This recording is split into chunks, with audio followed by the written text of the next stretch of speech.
Hey, friend, I want to tell you a story. See, last week, a good friend told me something that I'd like to share with you. She told me she saw something and it created a thought or a story, and that thought created a feeling. And this feeling went on to create an entire story inside of her head in just a flash. And she acted on that story, meaning that the thought controlled a feeling and the feeling drove her actions. And well, let me just tell you the story, okay?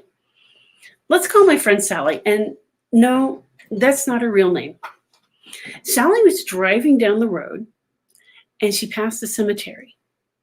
And in the cemetery, she saw a dog laying on a grave.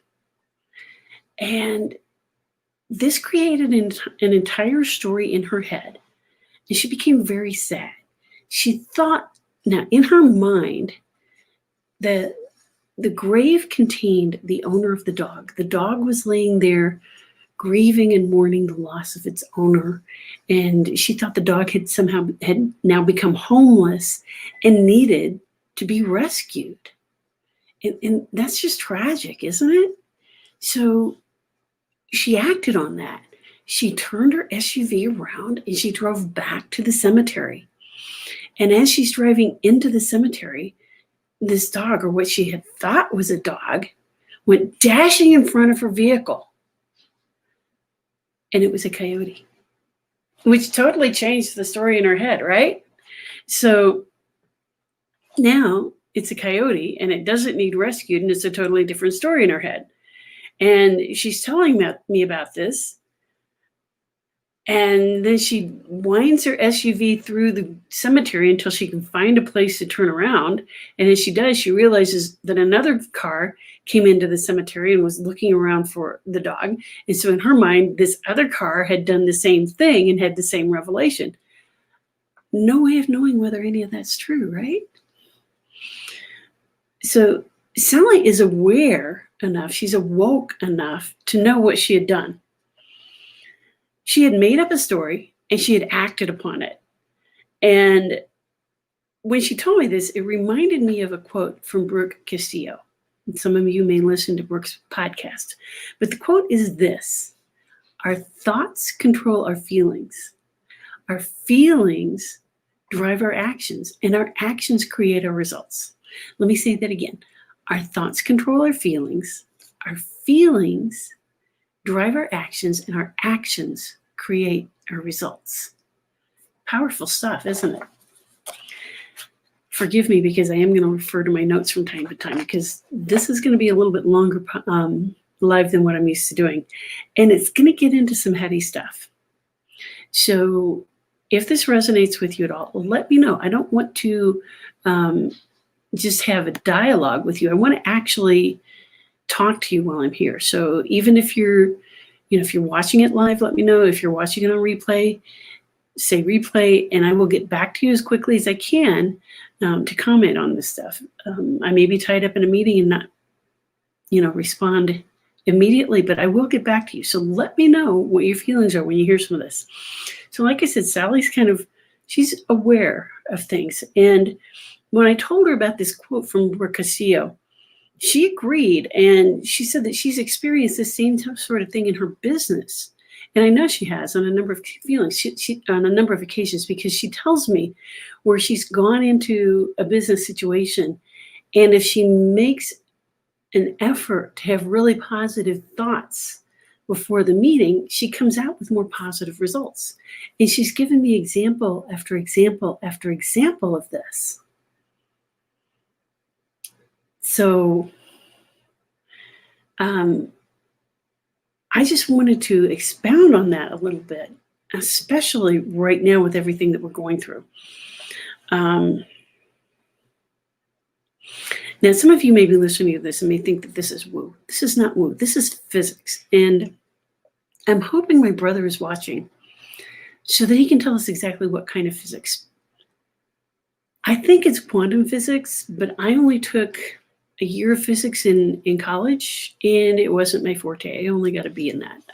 My brother could tell you exactly what kind of physics, as can a number of his friends. So if you know let me know what that is. All I know is that this works. It really does. So if some of you are watching and have stories of how this has worked and examples of how this has worked, whether it's in your business life or your personal life, drop those stories below and let us hear about them, okay? The reason I bring this up today is not accidental. What day is this? Today is November 3rd, 2020. It's election day in the United States of America. And many people are looking at this day with dread. They're worried that there are going to be riots in the streets. They're worried that there are going to be food shortages, shortages of toilet paper. They're freaking out because they think they're going to be shoot 'em up gun fights in the streets, all kinds of lawlessness. People are really, really concerned. Their biggest fear, however, is that this country is going to change if their candidate doesn't win. Stop. Just stop it. And, you're getting caught up in what's called the narcissism of the present. That feeling that things have never, ever been worse than they are right now. Well, first of all, it's not true. And secondly, you're not alone in feeling that way. A lot of people feel that way. And even I get caught up in it from time to time, but I need to just remind myself that it's not true. First of all, we're not in a civil war. It may feel like we're headed toward one, but we are not currently in the middle of a civil war. And we're not in the Great Depression. So our history tells us that there's proof that it actually has been worse than it is right now, and that we've gotten through that. We've overcome it, both individually and as a country, and we'll get through it again.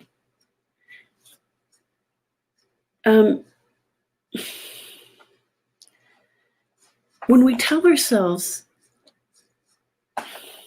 it's never been worse, we're creating a feeling, and it's not a good feeling. So decide to stay there or decide not to stay there.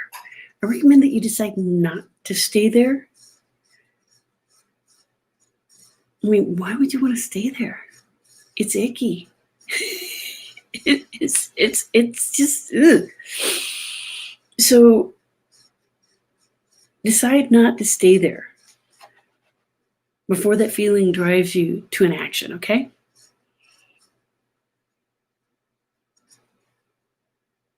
The same thing goes for the feeling that the entire country is going to change for the worse if your candidate doesn't win, all right? It's not the end of the world if your candidate doesn't win. If Trump wins, things really aren't going to change. It just kind of stays the same. If Biden wins, we get something called regression toward the mean. Now, that's a mathematical term. It doesn't mean that that we as a human race are regressing. What it means is that things move back toward the center, more toward where they were 4 years ago. It doesn't mean we're getting worse as human beings, okay? But either way, democracy lives. Democracy keeps moving forward and keeps working. And what will happen, thank you, Becky, so true, yes. Let me put that out here. So yeah, Becky says, so true. Things will keep moving forward. And what will happen is those of us who feel strongly about certain things will keep working with our special interest groups. I know people don't like that term, but that's what we do. We keep working with those things that we feel strongly about. And things keep going the way they're going. It's not going to all fall apart. It's not going to end next week or tomorrow.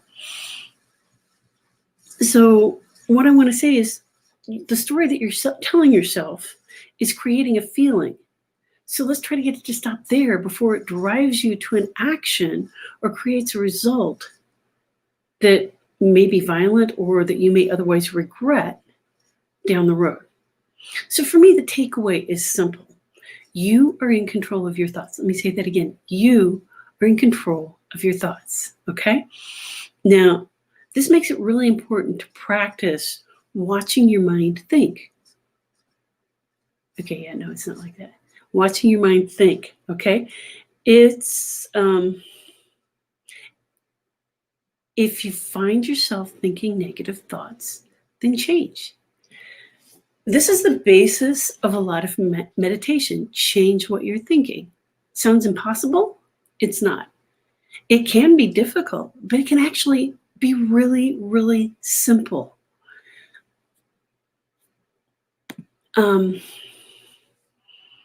What makes you happy? What brings you joy? Picture that in your mind, or get an actual picture and put it on your desk or on your phone. So when you're having negative thoughts and feelings, replace them in your head with these other pictures, these pictures of happiness and joy and what makes you feel good. And put those in your pictures in your head instead. What sounds make you happy? Is it the sound of your children and grandchildren laughing? Is it the sound of your spouse singing? Put that on your playlist. You need more of that.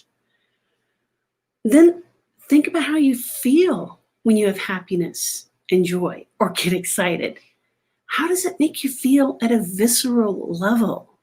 I mean, I know how it makes me feel when I have those feelings. How does it make you feel? I mean, really drill down into that. And then hold on to that feeling. Now, hold on to it for 1 minute longer. Okay? Good.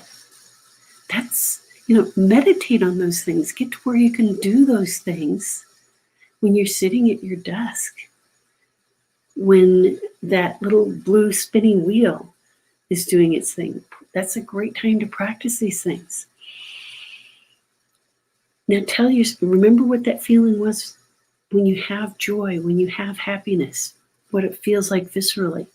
Now tell yourself that's how you're going to feel after your next business meeting, after your next sales call, after your next board meeting, or while you're listening to and watching the election results, which may last for several days or weeks.